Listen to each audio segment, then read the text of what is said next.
where it began. I can't begin to know it, but then I know it's growing strong. Wasn't the spring by the strings? Spring became the summer. Who'd have believed you'd come along? Hands touching hands, reaching out, dear Lord, touching me, touching you, sweet Caroline. Your time never seemed so good. I've been inclined to believe there never were, but now I look at the night and it don't seem so lonely. We fill it up with only two.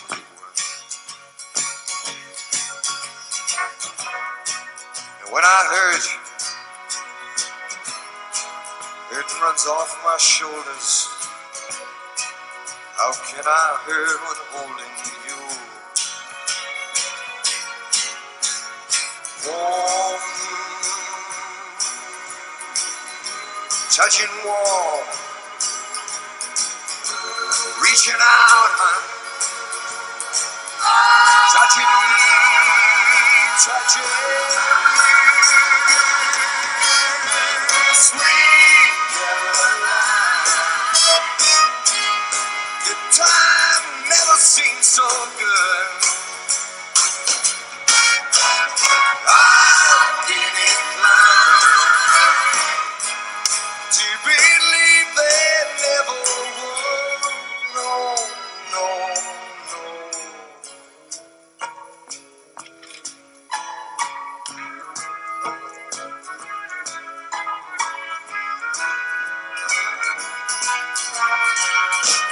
Yeah, sweet Caroline. Good time never seemed so good. I've been inclined to believe there never were. Sweet Caroline.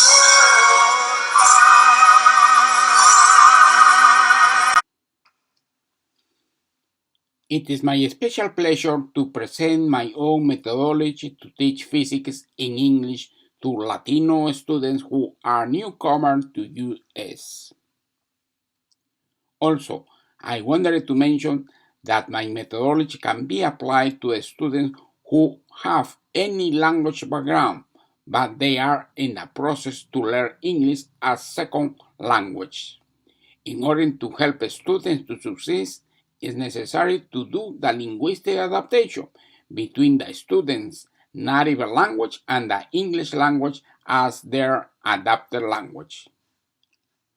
Like you see in these slides, the title of my presentation is Learning English and Physics at the Same Time. In advance, thank you for your attention.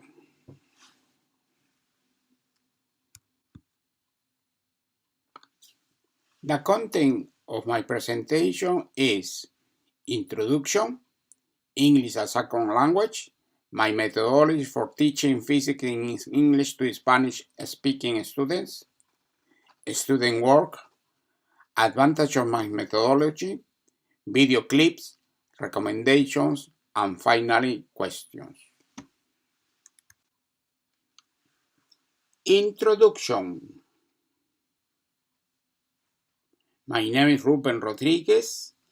I worked for almost 20 years in some school districts at the state of Massachusetts. Most of my teaching time I spent teaching physics and mathematics at Boston Public Schools. I currently work in my doctoral program at the University of Massachusetts in Amherst, focused on teaching mathematics and physics to Latino students as a newcomer to use, using the advantage of the new technology in education. I hold my master's degrees from the above-mentioned university in teaching mathematics using bilingual education programs. At the present, I am dealing with my leadership programs named WIPRO at the University of Boston, with the purpose to increase the schooling of the students regarding the knowledge of the science courses and to train a large population of teachers to teach physics to second English language learners. Besides my teaching experience and university training that I received, I would like to share some of my important concepts about the process of learning English as a second language. I highly consider that the English language is the language used to make some research in the world. Then it is important to teach academic English language as a component of the school curriculum to create a student linguistic foundation to allow them to succeed then in their future. According to Thomas and Collier, to learn academic English language spent 7 years. Now, for the circumstances of the globalization force that any country to develop some education reform policy that allows students to learn new concepts in English to compete better in the world market, then we have as educators to give our students the opportunity to master the academic English language. According to Cummings and confirming with my teaching experience, the process to learn English required to develop skills of listening, speaking, reading, and writing, focus in the context of the academic subject. Besides, the teacher continually has to provide to the student his support in both language, English and their native language. But this support at the beginning of the student's process has to be stronger in the student's native language.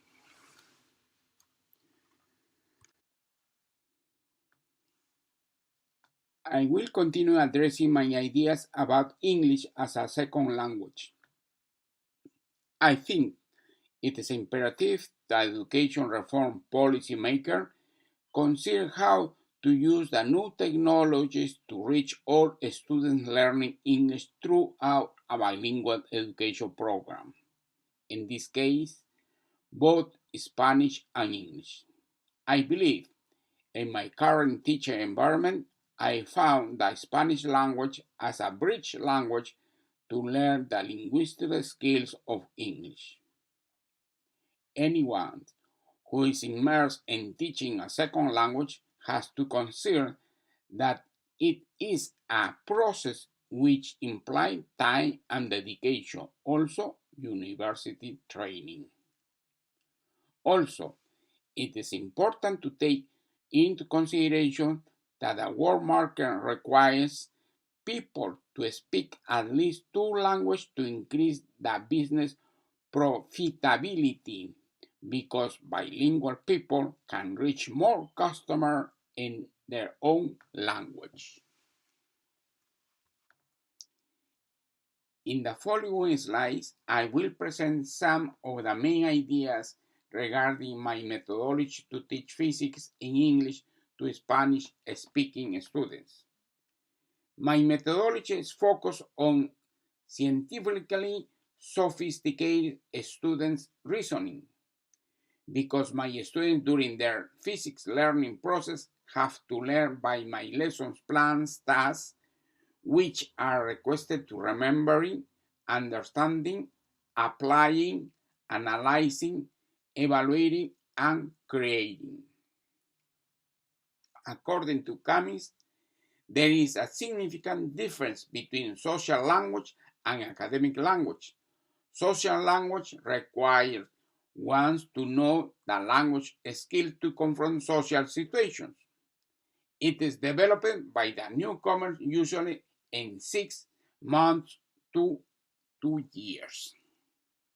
Also, according to Camis, too, the development of academic language, which means understanding the vocabulary of the context, requires the instruction on how to compare, analyze, synthesize, and infer knowledge. Students begin to learn the new academic language when they are listening, reading, writing, and create their own understanding of the contents. During the entire application of my methodology, my students have the chance to learn the academic English language of physics and the application of the physics laws. Also, it is important that students have to receive the teacher's scaffolding explanation to help them to reach the linguistic and content objects of my lessons plans. I would like to mention the focus of my methodology is to transfer the student's native language ideas and concepts to English, using in my case the Spanish as a bridge language, creating a special classroom learning environment to promote the development of the student's metacognitive knowledge.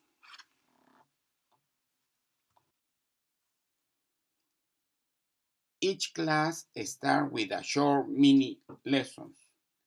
These offer students visual and writing information about important vocabulary and scientific concepts.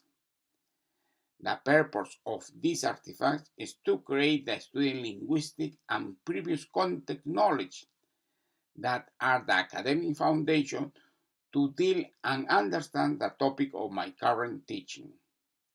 My mini lessons plans object is to use my student visual skills to help them to understand the concept of each cognitive word, connected it with a picture that will illustrate better the linguistic configuration.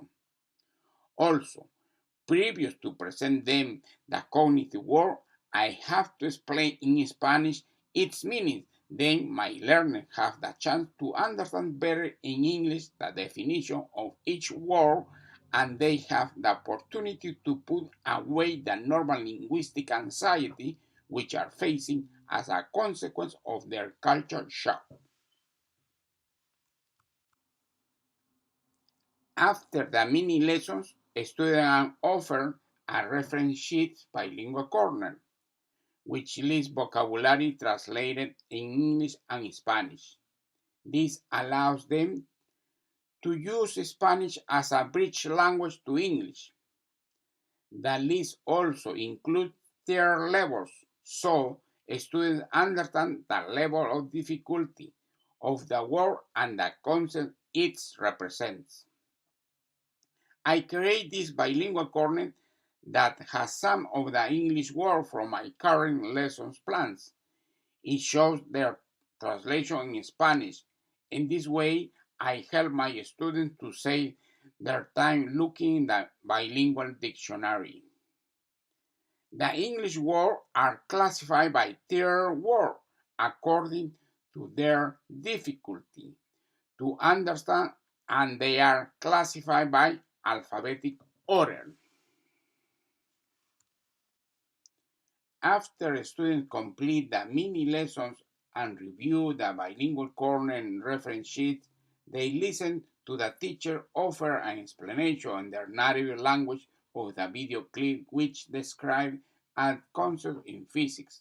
Then the students watch the video clip in English to further support their understanding of the concept.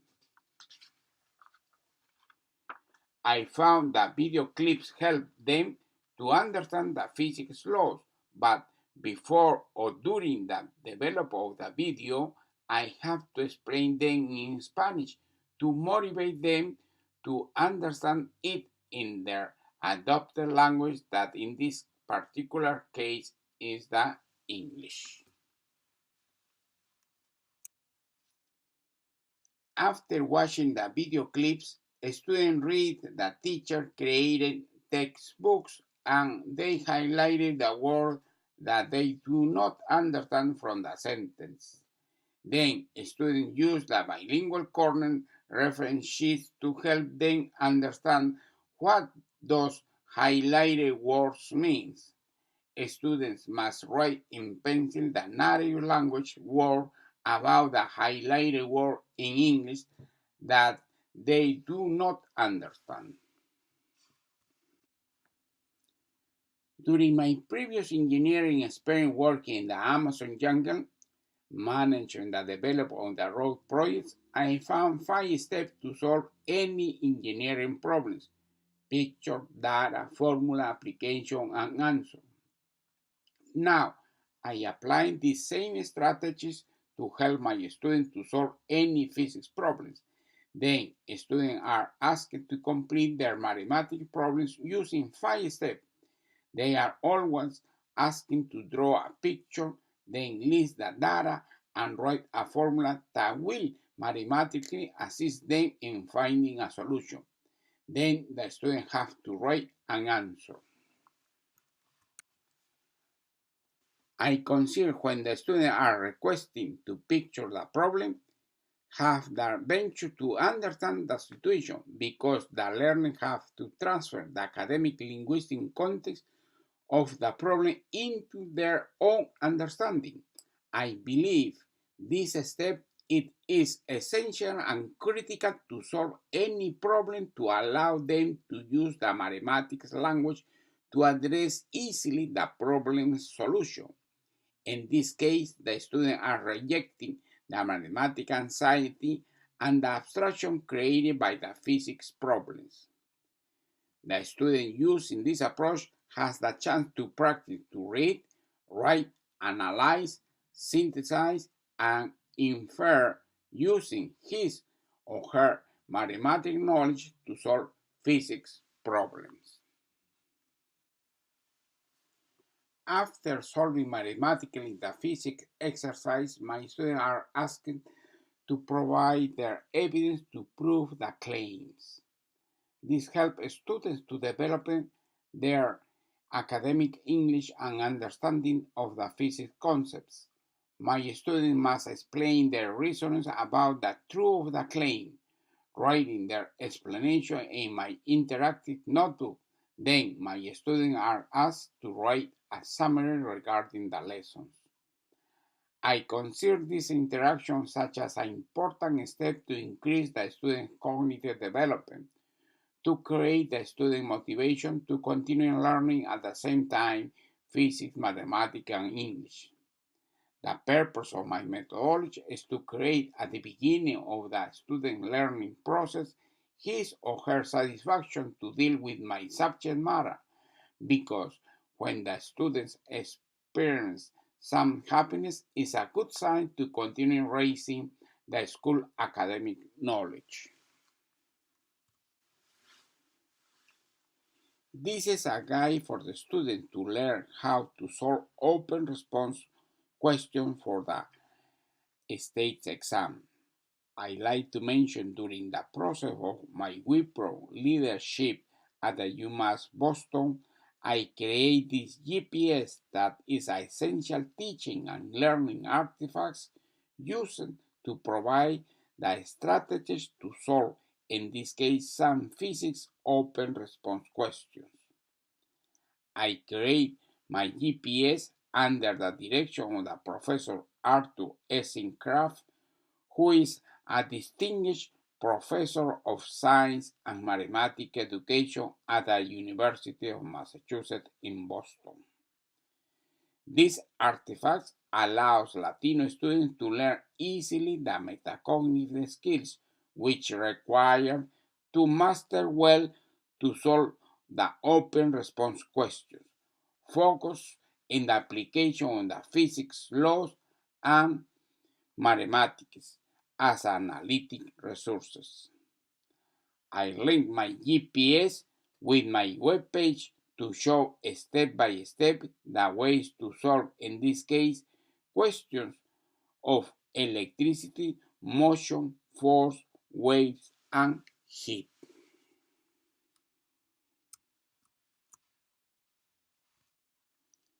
It is my pleasure to share some of the advantages of my methodology that I create to teach physics. It requires students to develop sophisticated scientific reasoning skills. It generates the academic foundation needed to help to solve engineering problems facing society. It permits students who are learning English to develop the skills to be a leader and problem solver. It builds the students' confidence and competence in science. It contributes to reduce the percent of the students who will face poverty, employment, and social problems in the society, like Jose Mestre said in his book Linguistic and Cultural Influence on Learning Mathematics.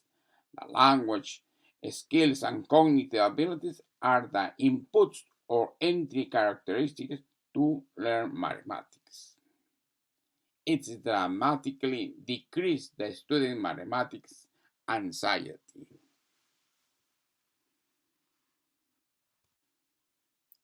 Now I would like to present some of the video clips regarding the application of my methodology.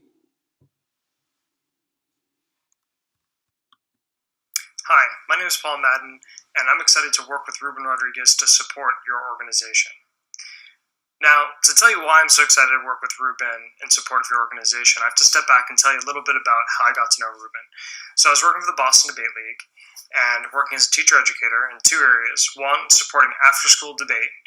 So these is working with high school and middle school students and their coaches to help students engage with academically rigorous texts. We're talking about college-level texts to win debate rounds. So in a lot of ways, we're getting students excited and motivated to read for fun on the weekends to win awards.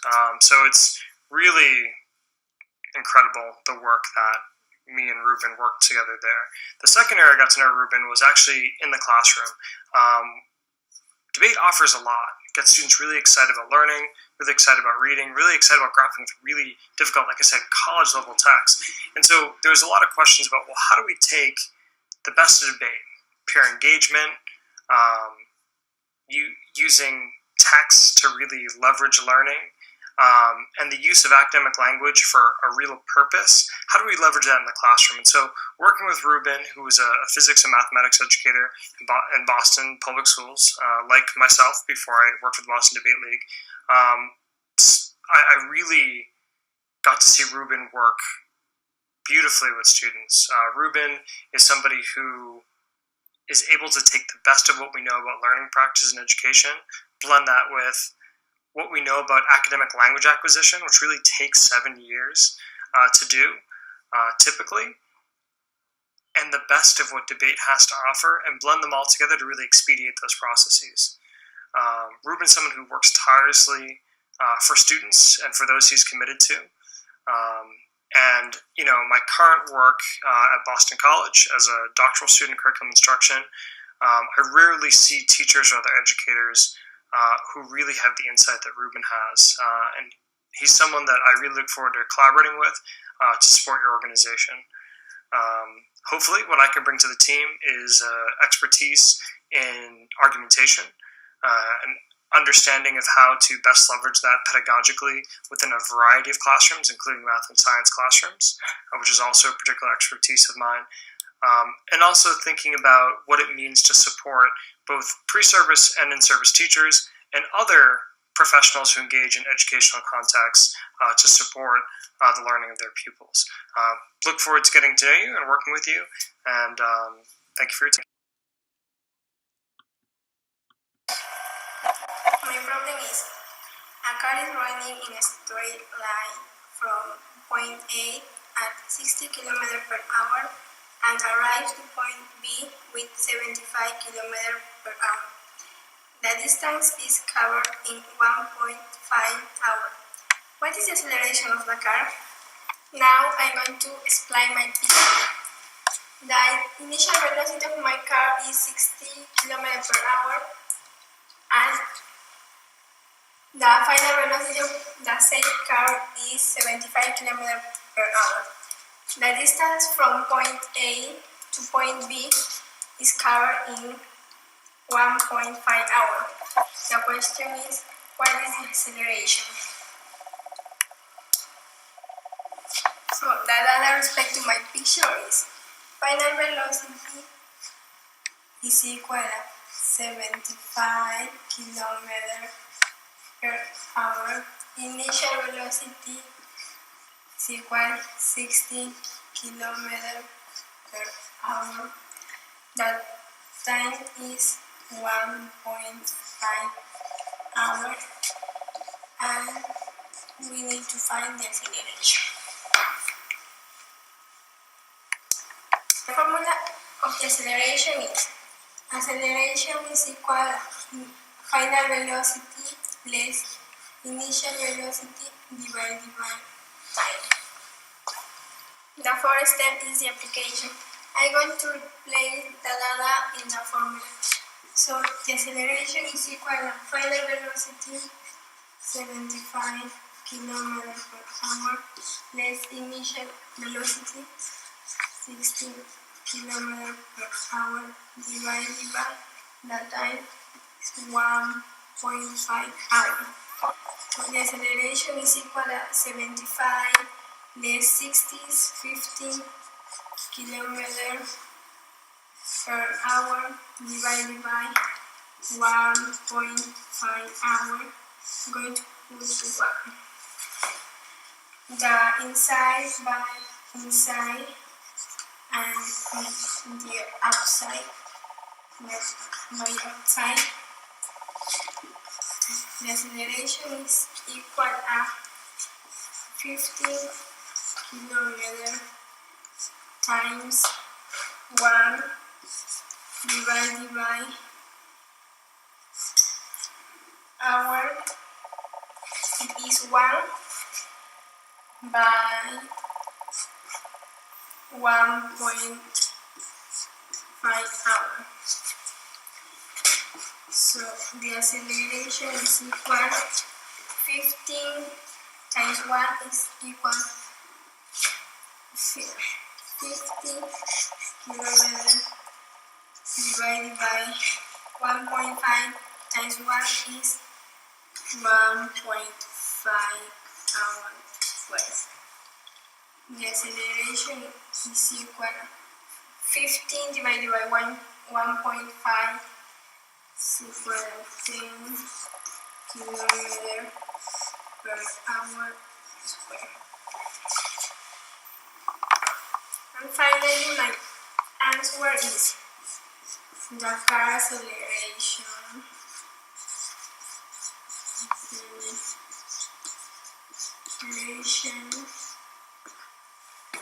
will be 10 km per hour squared.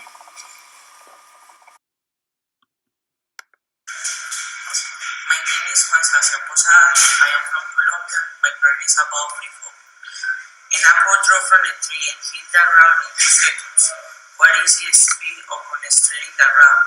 What is the average speed during 1 second? How high above ground was the apple when it first grew?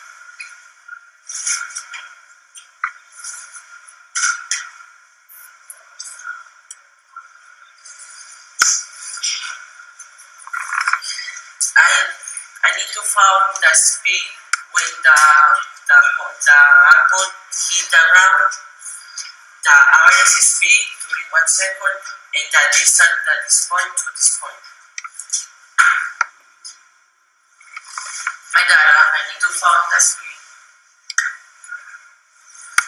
Second, the average speed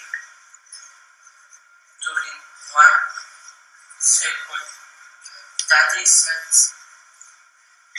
Also, I had a calculation for directing speed and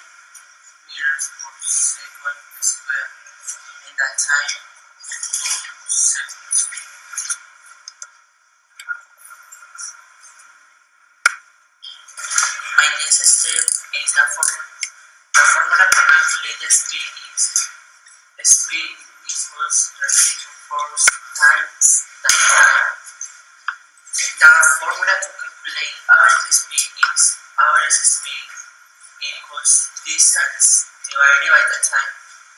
And the formula to calculate the distance is distance equals 1/2 times relative force times the time square.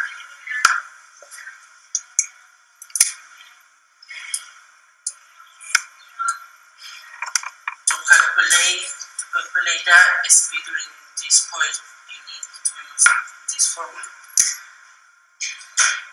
Speed equals 10 meters square times 2 seconds equals 10 times 2 is 12 meters per second.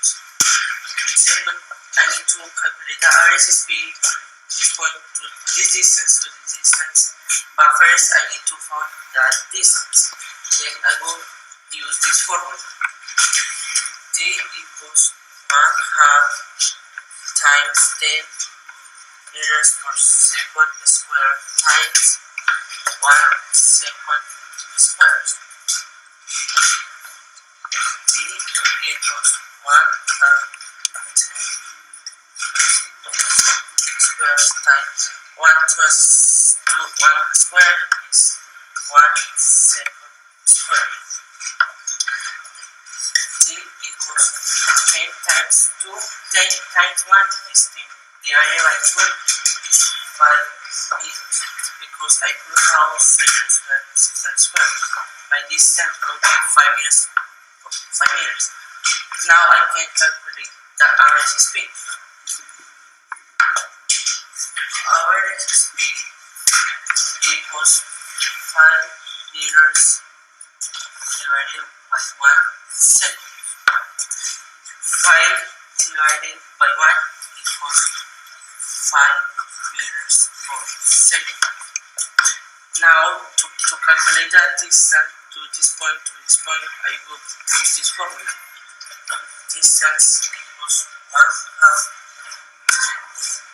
meters per second squared times 2 seconds squared. Then the distance will be 1/2 10 meters per second squared. 2 square is 4 seconds squared. Then T equals 10 times 1 is 10. 10 times 10 is 4 is 4. Divided by 2 is 20. Example 20 meters. Because I cross out second squares and second squares. My answer is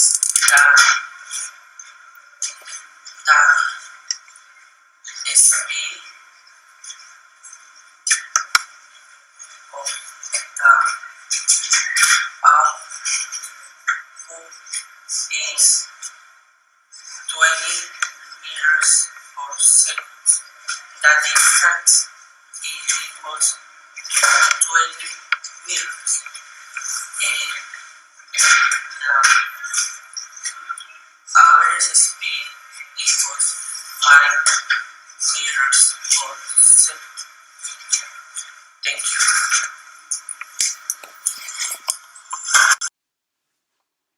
My recommendations are a consequence of my university training and my teaching expertise.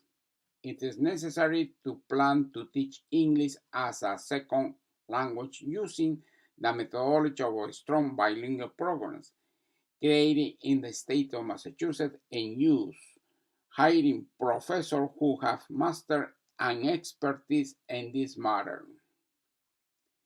It is important to teach some university courses connected with the methodology I used to teach physics to Latino students. I have decided to link and connect universities and educators instructing with this type of methodology. For example, Dr. Pili Yumas Amers, Dr.